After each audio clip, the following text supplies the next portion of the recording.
Welcome to Writing the Wrong Way, the podcast for writers who strive to be bold and readers who crave something new. I'm your host, Jonathan Ball. I want to thank you for being here, and I want us to stay in touch. So subscribe to this podcast, then go to writingthewrongway.com and enter your best email to receive the Martian Embassy Missive, my bi-weekly newsletter where I let you know what's happening on Mars, where we're always making big plans. Join the Martians so you don't get left out of the invasion at writingthewrongway.com. And as a special bonus, I'll send you a free book.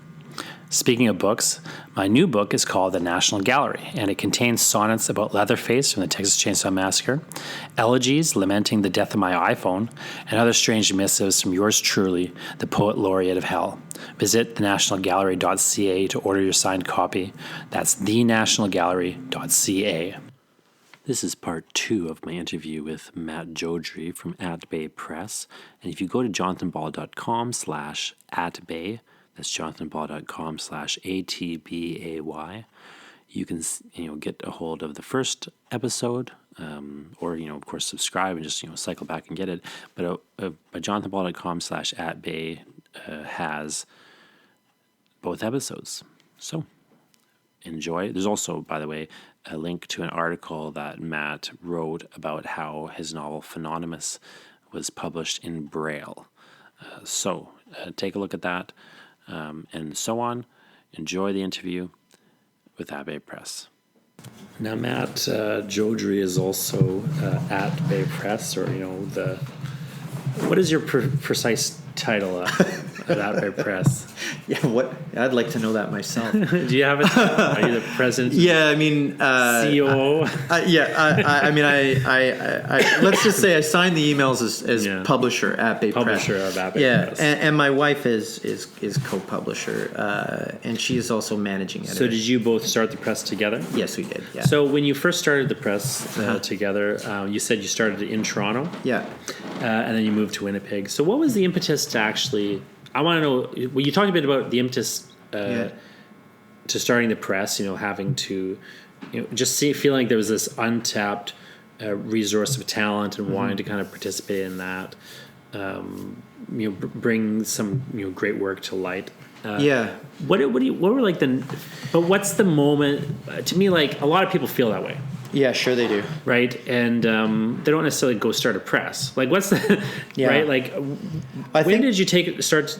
I guess you and when did the two of you start to really take it seriously as a thing you're going to do? And what were the first kind of steps that you took? Well, I think I published. I published a graphic novel.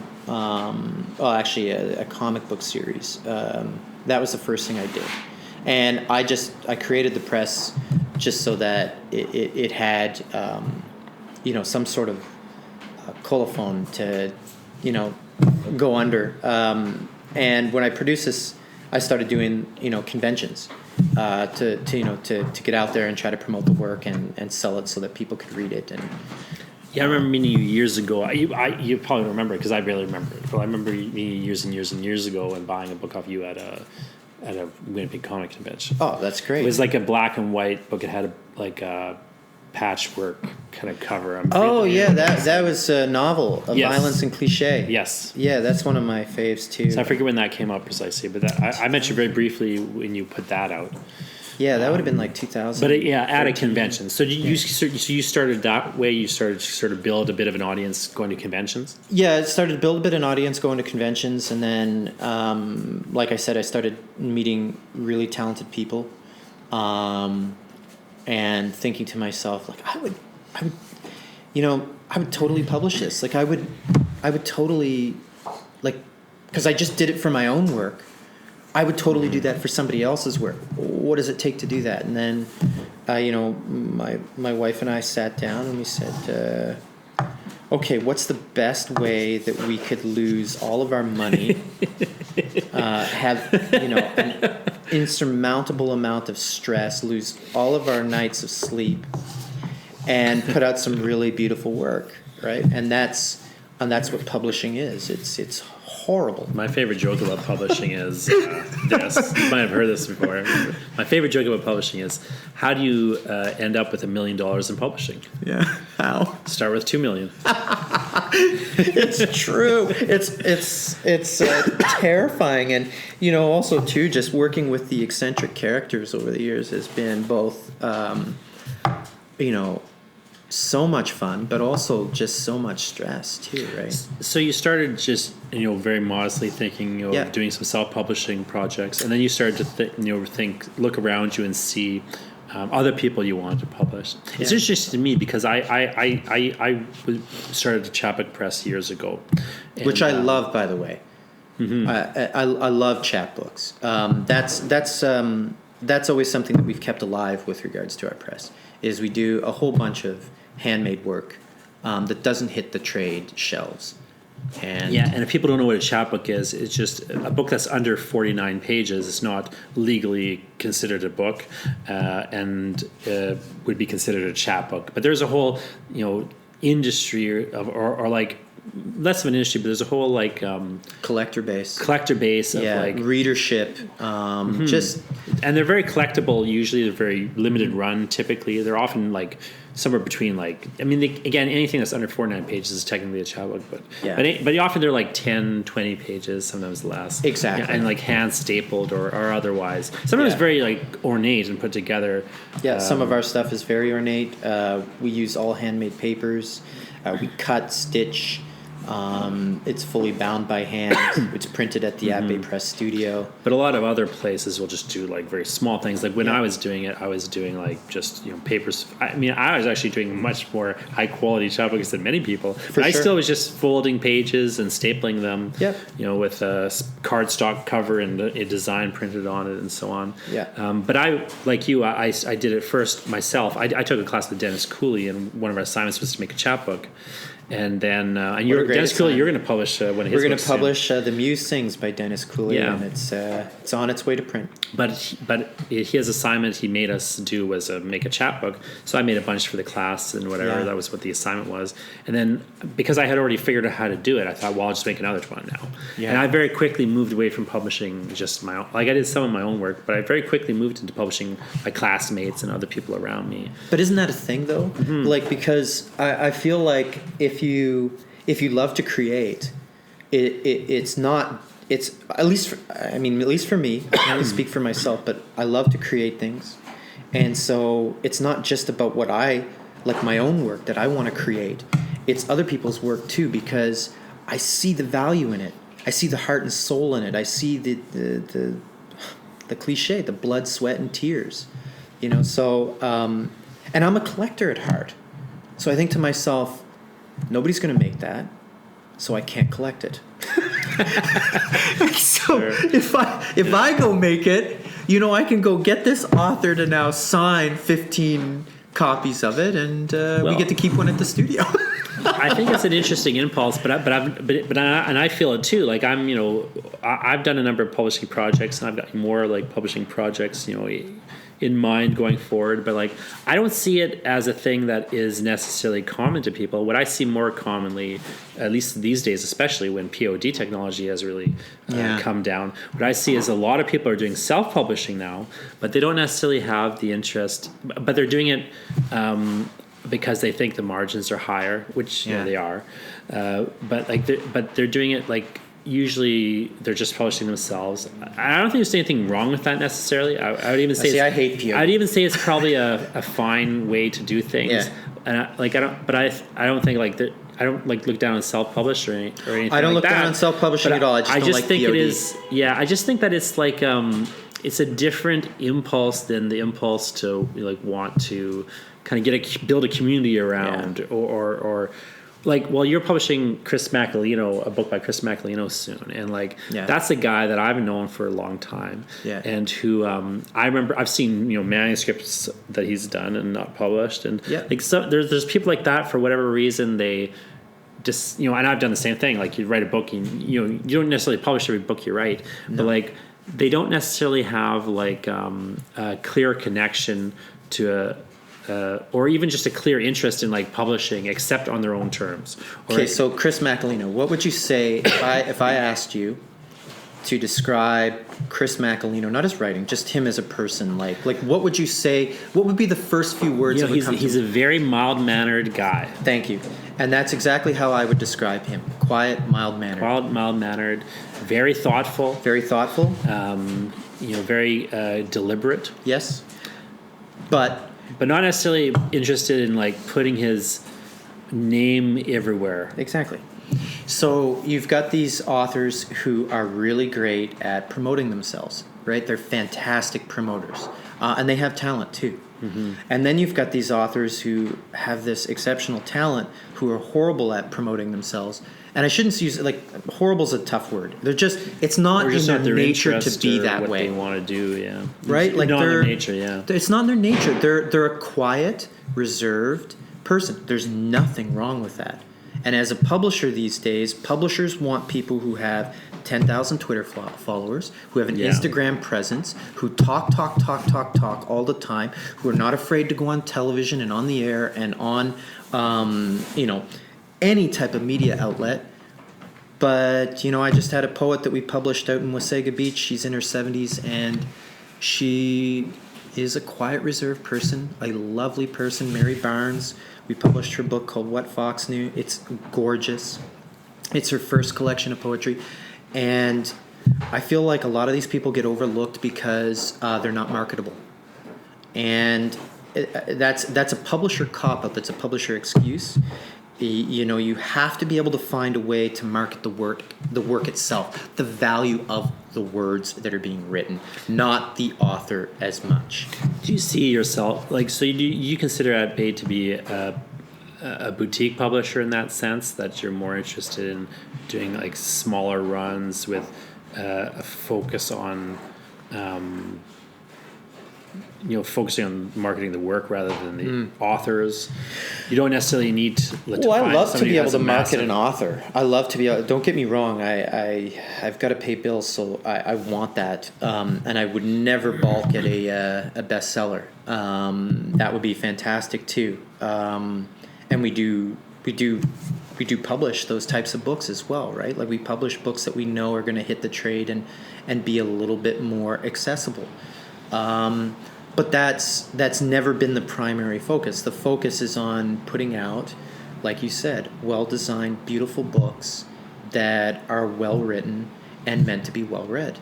And that's always been the focus. And then that money aspect, which unfortunately is always the ever-looming carrot that's over there that you try to keep reaching for, is there because you need to keep the lights on and be able to still publish people, right? Like, I mean, there's, it's always, you always hear the sad story about a publisher folding and closing up shop, and then where do their authors go? What happens to the projects that were in the queue with them, right? Yeah, in that pipeline, and I've known people who have had projects in the pipeline. Like when Douglas and McIntyre went bankrupt, I had a friend who was in their pipeline. I mean, eventually his book did come out with him after all that stuff was sorted out, but that's rare. Like and I mean, it works out. That comes down, I think, to the author just like getting his feet back on the ground and grinding it out to get it into the hands of another worthwhile publisher. He had a weird case where the publisher they kind of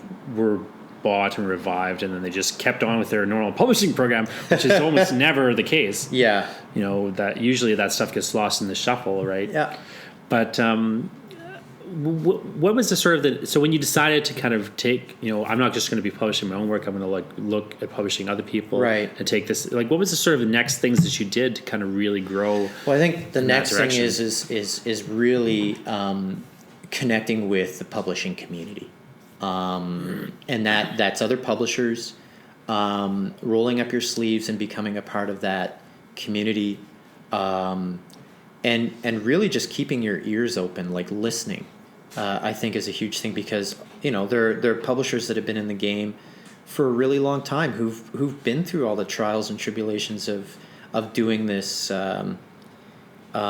this thing. and they're still in it, and so then you realize that there are other crazy people out there too, who are willing to do this, and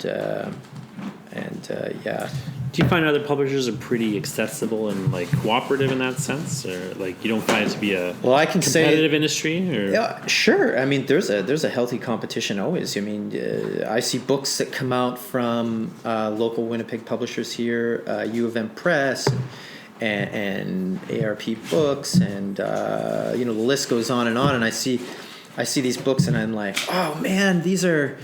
The book is so great. Like it could be a nonfiction book, which we really don't publish a lot of. But I read it and I'm like, oh, like it just hit home with me, and the design is there, and it's accessible. That's the big thing I think is having great distribution, making sure that your book can be, at the bare minimum, ordered, anywhere in the world, but.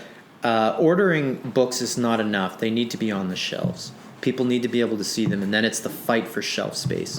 That's where you really have to. So how does somebody wade into that battle? Like, how did you sort of get into, like going from like having, say, no distribution to getting distribution? Like, what's the sort of things that you? Well, you got to pay your dues. You got and that's literally have to pay your dues, not just like pay your dues within the industry by experience and time and working with people, which and putting out books. Yes, which is for sure an aspect, but also I think just ponying up the money to pay your dues. So becoming a member of like the AMBP, Association of Manitoba Book Publishers, having your authors become members of like the Writers Union of Canada or the Manitoba Writers Guild, or whatever your local chapter is.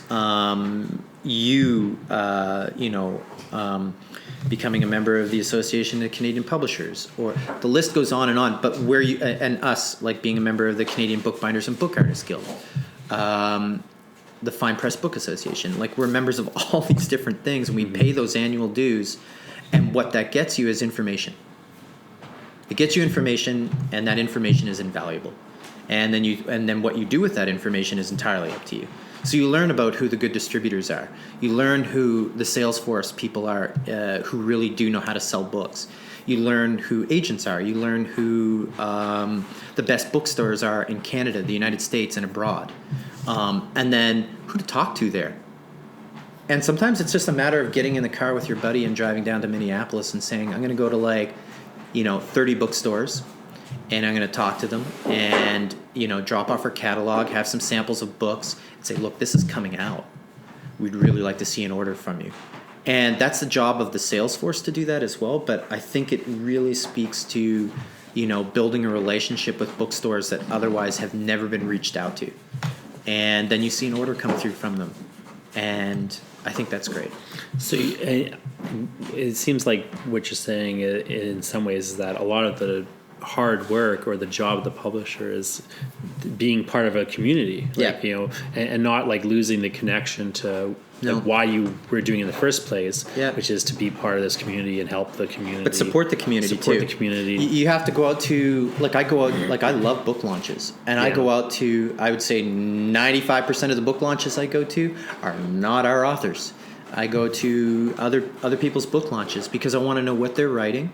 I want to support them and buy a copy of their book, and I want to get to know them and meet them, right? And that to me is like if Jonathan Ball puts out a book and it's $25 or $20 or whatever it is, that's money well spent to me. Because one, I get to read his work.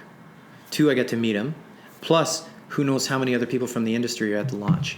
I find people really have when I started doing chapbook publishing, one of the big reasons I was doing it in the first place, because like you, I didn't grow up in Winnipeg. Right. I grew up in a really small village, not even a town, a village. Oh, really? And in northern Ontario. Like I grew up in small towns around southern Ontario, but then most of my childhood I spent in northern Ontario in the village of Stratton. It's like 100 people. I know where most. You know what I'm talking about? Yeah. So I grew up there, and I went to high school in Rainy River.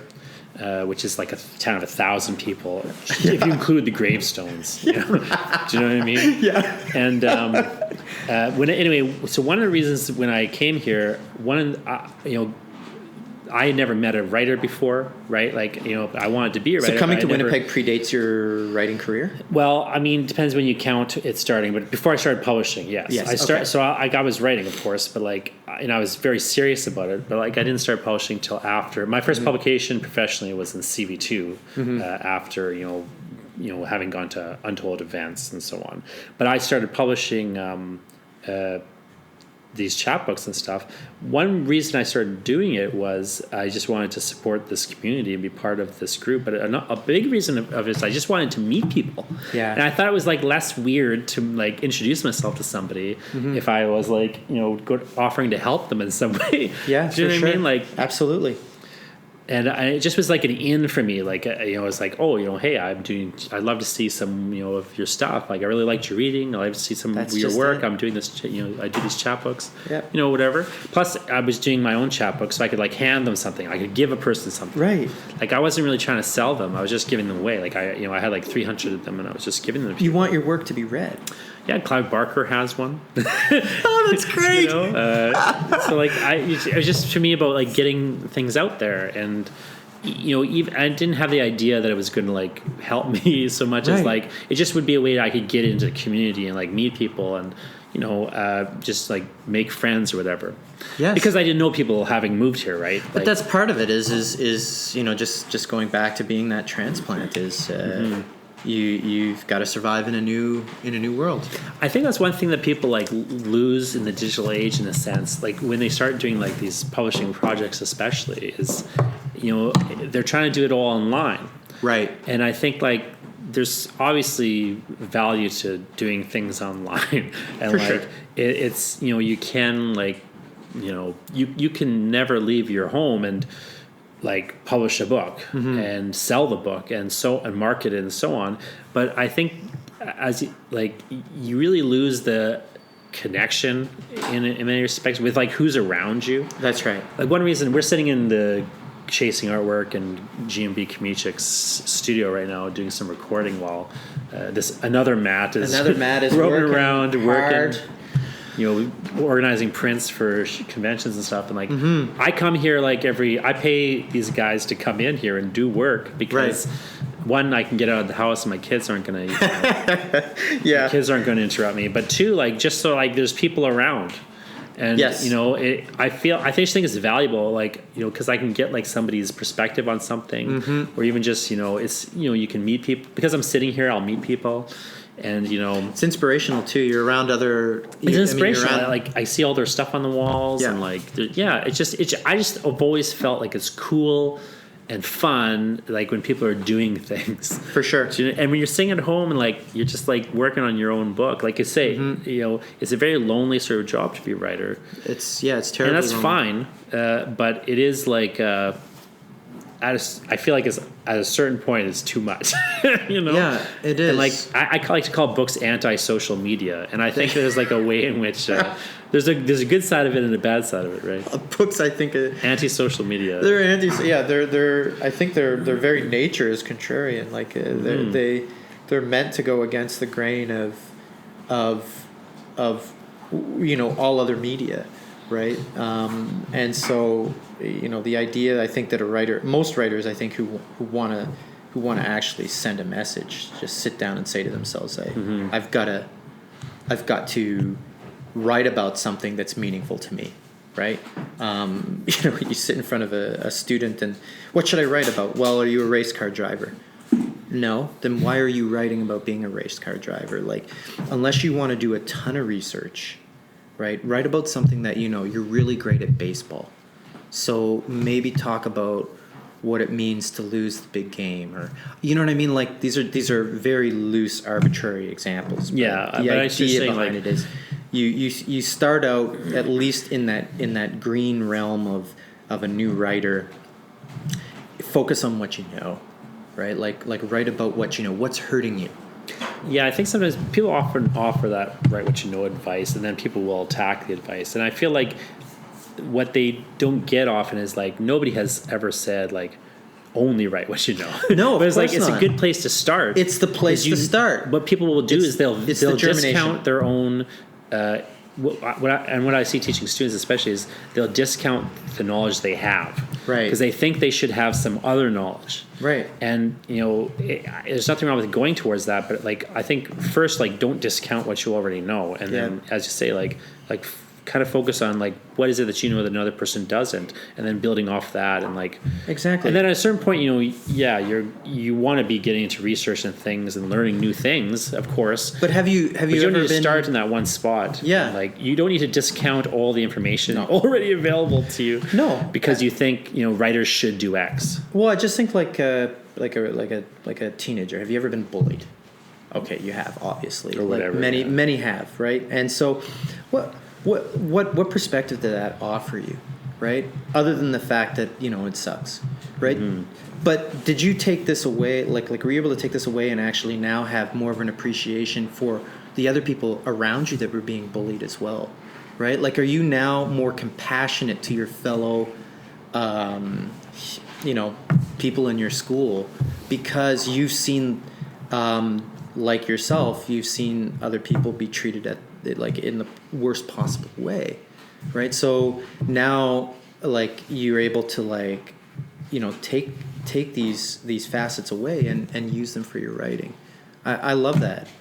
And I don't think there's anything wrong with self-publishing. Like, I think that if you want to self-publish a story that's not a fit for a publisher, I think that's great. Just stay away from POD if you can. I don't know. Print on demand for me is it's from every bit of it that I've seen, it's very low quality. It's been getting better and better, but it's been getting better. There still is a difference. It's a major difference. Certain things is pretty close. Yeah. But as you say, like a printer like Friesens, if you work with them and you have a relationship with them, they can certainly do all sorts of things. Yeah. I think a lot of times, like, I feel like the POD quality right now, it's gotten so good that it's indistinguishable from most books, but you can surpass it. I'd have to see the new stuff. You can surpass it easily if you just know what you're doing. Yeah. It's always been a soft spot for me because a lot of distributors will ask if they can, if you'll sign off on a POD agreement with them. Well, what I've noticed is, like, I just got a book from Oxford University Press recently, and I had a textbook I was teaching. They sent me another copy of it. Yeah. So the book I'm teaching is not POD, but they sent me another copy. Now they're PODing it. Yeah. And that's really common. And I can't tell the difference in those two. Like, I could actually tell, like, when I got it. I don't know what it is, but like, it was very high quality, but I could tell the instant I got it that it was a POD. I just could tell, and then I checked, and I could, you can check. Found out. And but it's very close. Like, it's an ineffable quality at this for some of them. But you can, of course, outstrip it. Like, they can't do this kind of hardcover. No, and in fact, in Canada, there's only a handful of printers that will do it, especially the rounded spine. Yeah. Which is, I was going to say that rounded spine is it's a classic spine, right? Mm-hmm. And there's a lot, like, most of them now are that hard square bound spine, which is just from being able to crack the book open in a certain way is different. I mean, they don't lie flat, right? Like, this one, I'd have to break the spine to make it lie flat. That's right. But I could. Yeah. Yeah. Exactly. And the page signatures sit better in the rounded spine, and they last longer. Right. Now, what would be, as the press has grown and the years have gone on, what do you feel are the newer, like, challenges for you as a press? Like, as things grow, because one of the problems of being a press, as you know, is that you're in this position of you're always having to grow in some way.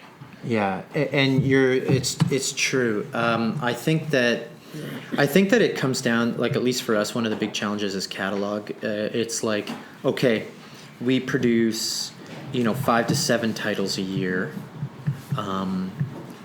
What happens when we go from like that to like 10 to 12 or 13 titles a year? It doesn't seem like a lot, but when each book costs $5,000 to $7,000 to produce, just producing, just to produce it. Else. Never mind the marketing and paying the authors, and but like just pure printing, and any sort of like outsourcing of work. If you do that, and in some cases we do, because we don't have an in-house Indigenous editor. We just don't have that. And so for me, if I'm producing an Indigenous book, when I say producing an Indigenous book by an Indigenous author, I would like to have an Indigenous editor, hopefully one that exists in that band, that community. If not, at least one that understands and is able to talk to our Indigenous author about it. And so the same would be said for if we had a book that was written by somebody who was, I don't know. But the point is, you got this outsourcing. You have the outsourcing, and that you don't necessarily. You're not necessarily doing that work yourself. You're gonna have, and so you have pay. to pay for it, right? And so that adds to the cost as well, which is a worthwhile cost because the book is better for it, way better, and more authentic in the long run, and lasting. But then if you're multiplying that, by X number of books, it adds up. It adds up very fast. Right. So I think just understanding the leap from like a growth perspective, because you have to grow, but you don't want to grow too fast because you don't want to compromise the quality of the design of the book. Like we put every book for us is a Hail Mary. Every book we go right to the edge on. Every book, we really pull out all the stops. We say to ourselves, we want to go on the verge of bankruptcy to produce this book and then climb our way back out of that. And I think the books, when you see them, that beauty accentuates the words that are within it. So that's the whole point. So when you're going from a 5 to 7 year publishing model to over 10 titles a year, now you're into an even scarier realm that you need to account for. Do you think in many ways, do you feel like having that model and like having an idea of, even if you don't know the finer details, like having a vision for how you could grow as a press? Yes. Is that an important aspect? Do you think that's an underserved aspect of it? It is, for sure. I mean, you have to have a vision. You have to see how this catalog is going to grow. You have to, and then also too, are you actually getting the quality work coming in that warrants you to jump from X number of books to Y? How do you deal with, how have you found that question of like finding and signing authors? Yeah. Like what are the challenges sort of involved in that? Well, I had to go out and find them myself at least for the first half of the first, the first decade of our publishing. I would say 7 years of that was me going out and Atlanta too, just going out and actually seeing work and just going, that's great. Okay, I got to talk to this person. I hand them my card, see if they want to talk more. Some do, some don't, but we've definitely published that way. And then we would get one really great title in a year from blind submissions. That's not the case anymore. We're getting a lot of great titles in from blind submissions, but that's also because we've grown as a press where people have recognized us as a quality press instead of just a fledgling press, right? And moving from that fledgling press status to like a quality small press is where now you're seeing authors who want to publish with you, who have great writing credentials, or have been publishing in the realm of periodicals for many, many years, and have finally put together a full-length manuscript. Was there any sort of watershed moment for the press where you just sort of saw like something change? Yeah. I would say that like 2018, 2019 were both really good years for us because one of our Indigenous books, Stars by Lucy Haché and Michael Joyle. Michael is not Indigenous, but Lucy, the author, is. She's from the Ngwak'sala Nation, Port Hardy, BC. She's Kwakwaka'wakw, same as Gary Thomas Morse, who, by the way, has a launch coming up next Saturday. This Saturday, yesterday. Right? I think it's this Saturday. Yeah, you're. Next Saturday. 22nd. Yeah, 22nd. Sorry, Gary. 22nd of February. Yams do not exist. A great title. Yams do not exist. Yeah, well, I remember going to his short story reading with Prairie Fire, and it was hilarious. It was fall off your seat hilarious. But anyway, getting back to what we were talking about. Just getting in these great books now by these phenomenal authors really helps. But moving from like a fledgling press to, Was there anything that kind of like where you felt that move had happened? Just when you started to get more. Yeah, well, that's it. submissions? So like the 2018 thing with Lucy Hachey was CBC selected it as one of the I think it was like 12 best books of poetry, which I wouldn't say it helped a lot with sales, but it certainly helped. I think the publishing community at large, like the literary community, the stores really recognized that there was some great books being published by Abbé Press, and then in 2019 we had some great books come out, but also too we really finally managed to start to see the arts councils take notice of the press and give us some grant money, which we never published. Our publishing model was never based on grant money, and I think some publishers rely on it to stay alive. I know some publishers rely on it to stay alive. Without that grant money, they would fold. And we're talking some really important publishers, medium-sized presses in Canada that without that grant money would fold.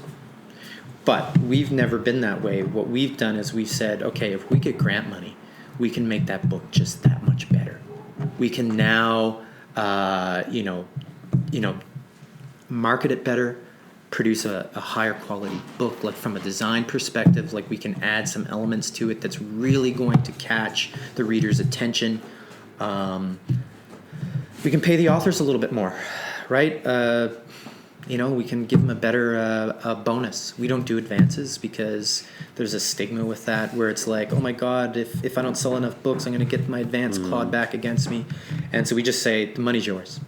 You're getting paid so little already. Keep it. Right? Like, you give like an advance amount, but you don't. We give an advance amount, but it's not against sales. Oh, really? It's That's unusual. We just give, like, we say, this money is yours to keep, no matter how well the book sells, because we know that it's a struggle. Like, what was the great saying is that to be a writer in Canada is a great way to starve to death slowly. Yeah, right. Like if you, it's so true, because I think there was a female author, I forget her name, but she was talking about it was in an interview or something, or I read it somewhere where she said what's all this BS about the years of great royalty checks. Oh yeah. She's like, I some really historic author was saying, like, just made so much money and this and that, and she's like, oh well, no problem, I can take you out for coffee with mine. Right? Yeah. Like the royalty checks are so small that nobody gets into writing thinking that they're going to make their millions. They get into writing because they're compelled to do it. They love it. The fakers, the frauds, I think get found out very quickly, because they realize that the stress and the weight of wanting to be a writer, you'll drown in it if you think that it's about fame and money. In fact, most writers have fly under the radar to such a degree that even the publishers can't do much to get them on anybody's maps, right? So I think that you write because you're compelled to write. What kind of keeps you going as a writer and as a publisher?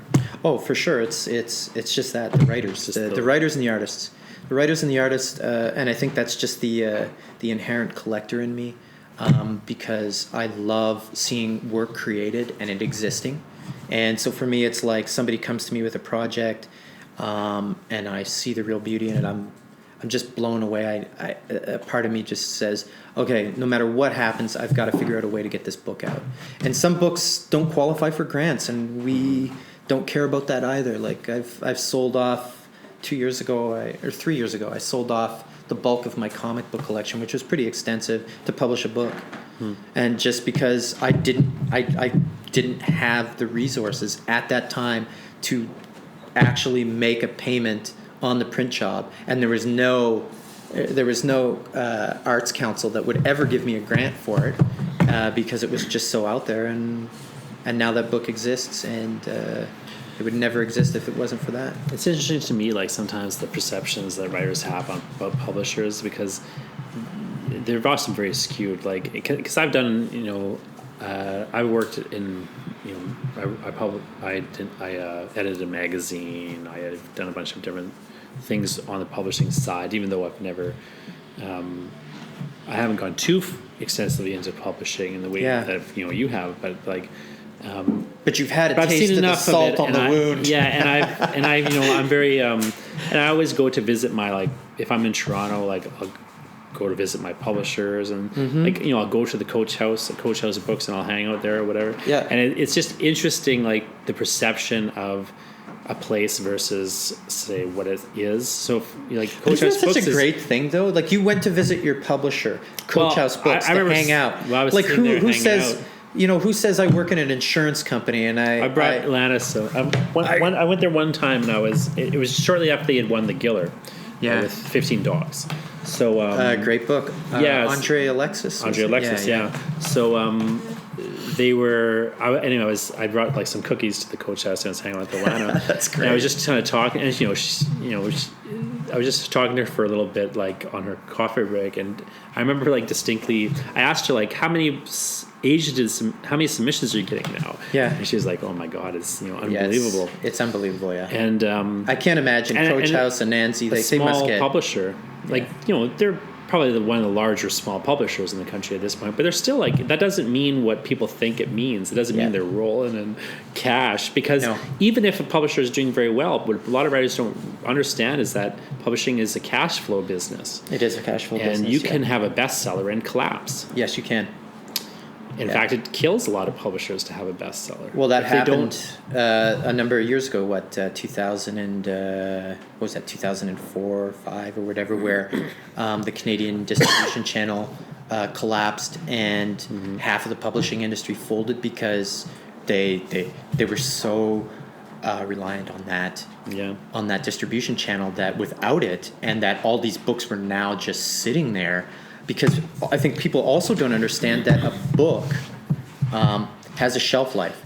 We keep all of our books in print, but there is a limited amount of time where there is this marketing force and sales aspect behind it, where the bookstore is, and it's 3 to 6 months, and then it's passed the book by. Well, you were talking about printing costs too. A lot of people don't realize that so I don't know the details of that particular example where you're selling comics to cover some printing costs, but what often, but that sort of scenario could happen even if you had a bunch of money coming.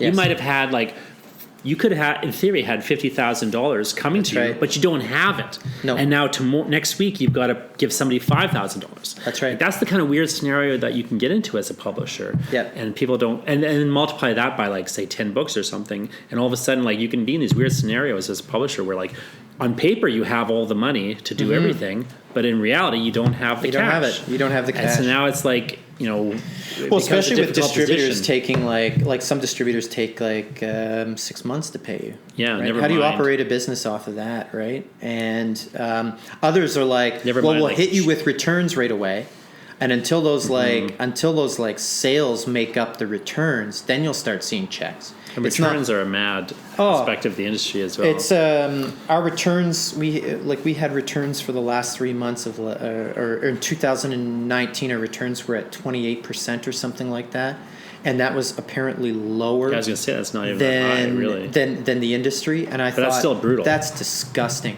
That's actually lower than the industry. Give me a break. I couldn't believe it. I wanted to just.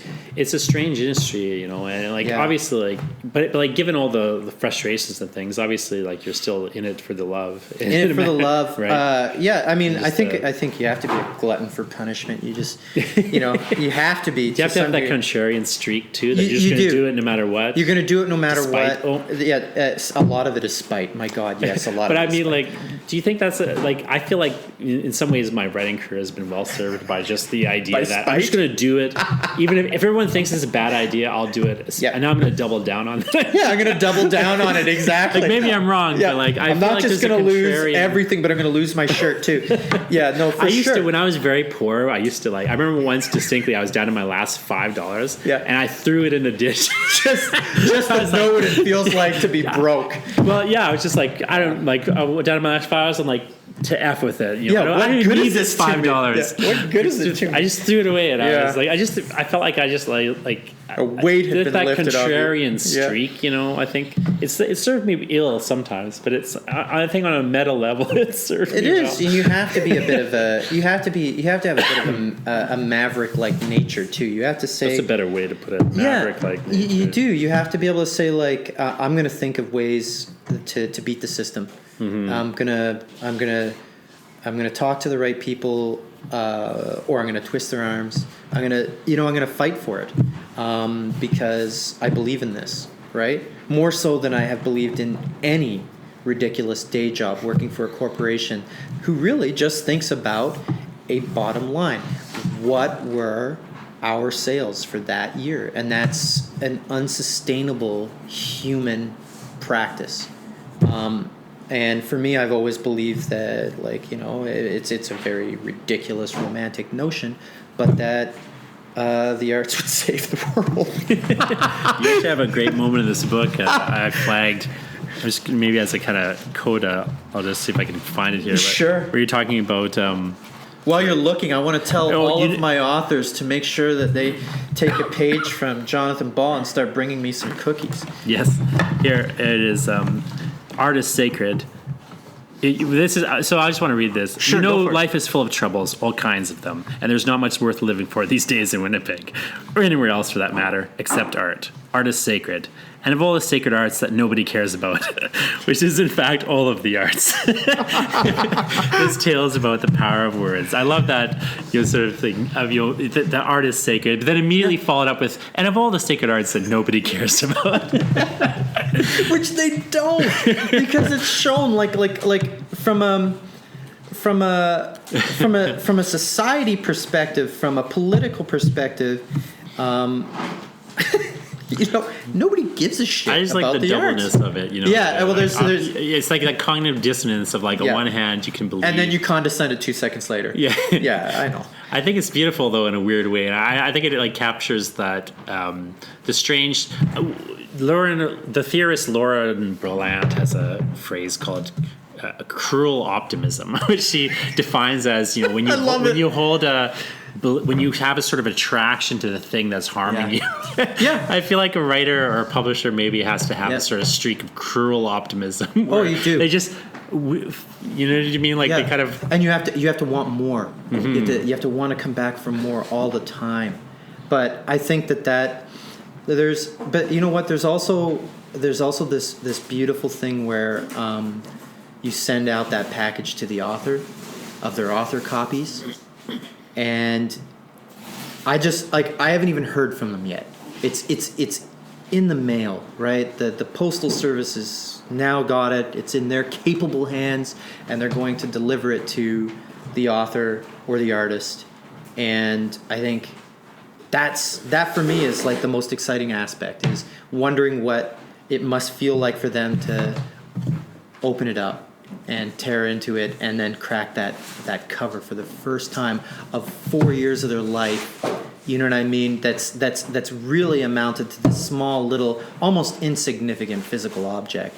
And all we've ever hoped for is, did we do it justice? Did we put out something that and my heart is always worried about it. Like, it really is. Did we do it in a way where the author is going to be just so pleased? Because I've met so many authors over the years who've worked with the major publishers who have complete control over the entire aspect of the design and the look and the cover art, and they are so disappointed when their book comes out. And now they have to get behind that book.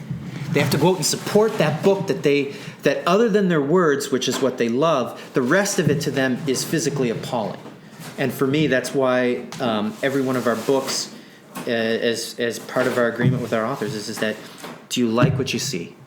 Like, we send them samples. Are you happy with what we're doing? And while we can't always take every one of their like complaints or suggestions and switch it, because we do believe that we are the professionals when it comes to that. They're the writer. They're the professional writer. We're the professional bookmaker. That we do have to take into account that, like, they're like, I am offended by this cover, Matt. I don't want this to go out. Or I really don't want my picture on the cover because I've just never done that. And I prefer to just have my name on it or whatever, and a bio. Great. Like, we don't want to put, like, we don't want to say, no, your picture's going on the cover because, you're a real handsome dude, right? And we want to make sure that, like, your handsome face is on there. No, it's fine. No problem. We'll leave the picture off, right? That's going to make you feel more comfortable about the book. You're going to, at the end of the day, they got to go out and support it, right? And plus, they poured their heart and soul into it. Their whole, like I said, I think about the fact that they haven't been with their kids for a long time, and that they have to write about this, and it's because they believe in it, right?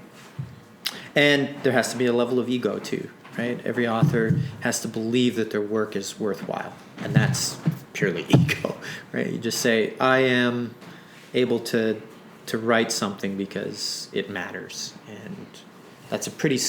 It's a. Yeah, and I think as a publisher, you need to kind of also believe it matters, and like, yes. You need that realistic view of like how other people might perceive it and how you're going to market them, how you can make other people care, but also like to really, I don't know if you can you do it like if you don't really care. I think that's the problem that in many ways has hit larger publishers, where they don't necessarily, not to blame all large publishers or anything, but I think like it is a weird phenomenon in the publishing industry that people will outsource editorial in the sense of like deciding what books to publish, and whether they want to get that behind the book. No, you as a publisher, you have to be able to say, like, these are the books that I'm going to publish, and this is why. That's one of the things I like and appreciate so much about small press publishing is that, although the larger presses do certain things very well, and there's some very great books coming out from the big presses, and they do some great stuff. But like, I think one of the things with the small press has really an advantage of a sort is like editorial vision. Yeah. And the kind of personal touch of like knowing the books and like getting behind them in whatever way. Oh, it's true. I think that like there's a different type of readership that go to small presses versus the major presses too. The major presses are looking for books that are going to be a hit for the most part, right? They don't really take big chances. They want tried, tested, and true authors, or they want what's hot, right? They want something that is they want to strike right now because for whatever reason the LGBTQ plus community is really important to them right now, and they're selling books, so let's gravitate and grapple to them, as opposed to, and there's some great work coming from that community that's and like as opposed to like a more intimate investment in that. Yes, but really getting to like the like really getting to the to the Billy Ray Belcourts, who are these phenomenal authors who have this passionate, singular voice that I think are amazing. And I think that's where those small presses reside, because they're willing to take the chances. They're willing to lose their shirt on this one author because they think to themselves that this book must be published. For no other reason than this book must be published, right? And then you worry about whether or not it's going to sell later. Well, thanks so much for talking to me and for taking the time. And well, thanks for having me, Jonathan. Thanks for publishing cool books. Yeah, thanks. Thanks very much. It's been a real pleasure.